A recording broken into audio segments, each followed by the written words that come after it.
नीचे के 2 निकला है अपना? नहीं ना। भगवान ने कितना सुंदर दांत बनाया मोतियों जैसे, पर नहीं हम कुत्ते बनेंगे, हम बिल्ली बनेंगे, हम तो मांस खाएंगे। समझ लग रही है? तो भगवान ने बना के रखा है, मैं कोई अपना नहीं बोल रहा हूं। तो जो मांसाहारी प्राणी है उन सबको ऐसे ऊपर से नीचे से 2 दांत क्यों दिया है भगवान ने? वो शिकार करेगा। अगर आपको मांस खाना होता तो भगवान भी आपको ऐसे 2 दांत देता, तुरंत आप किसी को पकड़ लेते और चुबा के खा जाते। जब बिल्ली पकड़ती है ना दांत से चूहे को, चूहे निकल सकता है? कुत्ते ने किसी को पकड़ लिया, निकल सकता है कोई? किसी की टांग पकड़ी है कुत्ते ने, बच गए वो सब। एक बार पकड़ लेना, वो जो दांत होते हैं ना ऊपर के 2, वो अंदर घुसा देता है। आप खींचोगे तो मांस निकल जाएगा पर दांत निकलेगा नहीं। चौथा लक्षण, मांसाहारी प्राणी के हाथ में नाखून लंबे लंबे होते हैं, नुकीले होते हैं। बिल्ली के नाखून देखें, बिल्ली चूहा को पकड़ ले, चूहा नहीं निकल सकता, ऐसे नाखून बने हुए हैं। अपना नाखून देखो, कांटे जैसे हैं क्या? प्लेन है ना। फिर भी कुछ लोग बड़े होने के बाद लंबे लंबे करके नेल पॉलिश लगा के उसको बिल्ली जैसे बनते हैं ना। क्यों?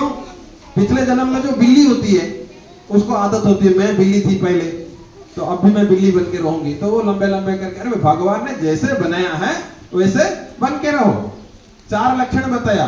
5वां लक्षण, आपको जीभ का स्वाद के बारे में पता है? लार के बारे में पता है? पढ़ाई किया है? जो लोग बड़े हैं, बच्चे जिन्होंने साइंस में पढ़ाई की होगी, टीचरों को पता होगा, जीभ में एक लार होती है जो हमारे भोजन को पचाती है।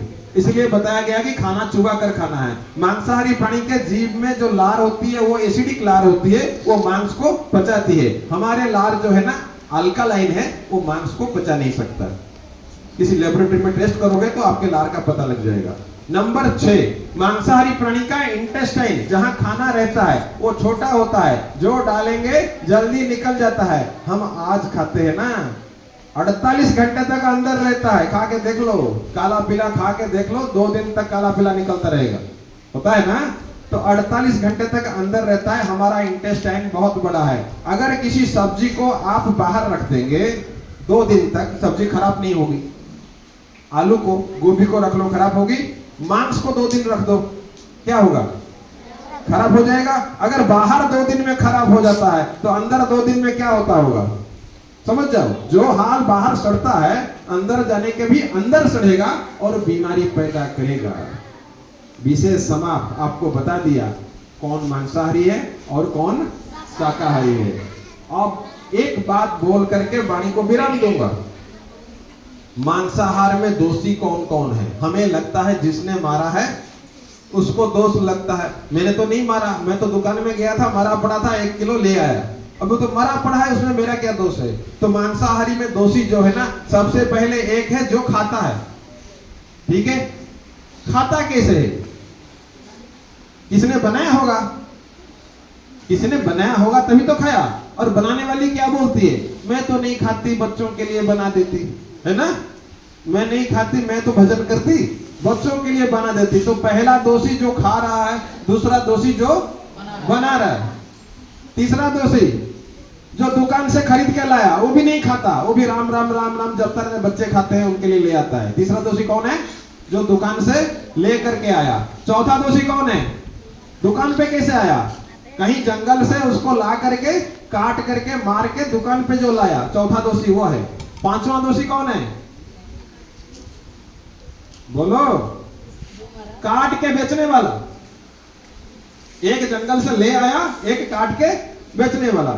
छठा कौन है?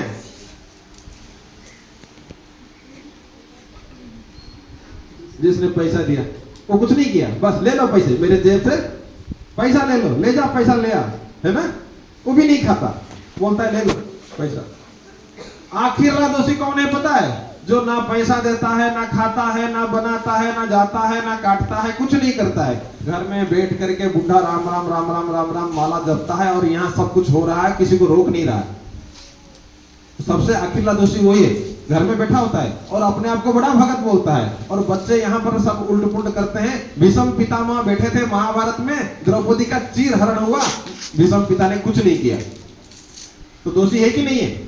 ऐसे ही आपके घर के अंदर ये सब कुछ हो रहा है, आपके घर में एक बूढ़ा आदमी बैठा है, घर का मालिक, वो किसी को कुछ नहीं बोल रहा है, रोक रहा है, तो वो भी दोषी है। तो ये सब इस मांसाहार में दोषी होते हैं, सबको पाप लगता है।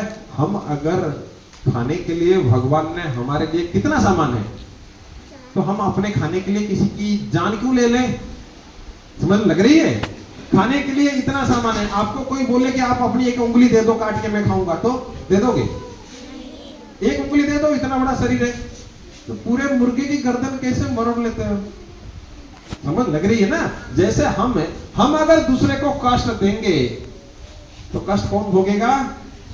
हमने काटा है ना बड़े प्रेम से, चाकू लगा करके किसी को काटा है, तो डॉक्टर हमारा भी काटेगा, आप तैयार रहना।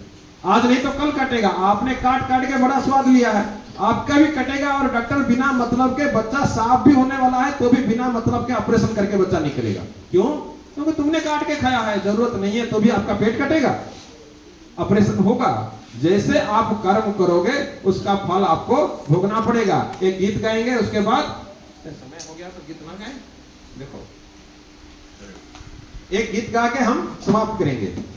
चंदन है इस देश की माटी,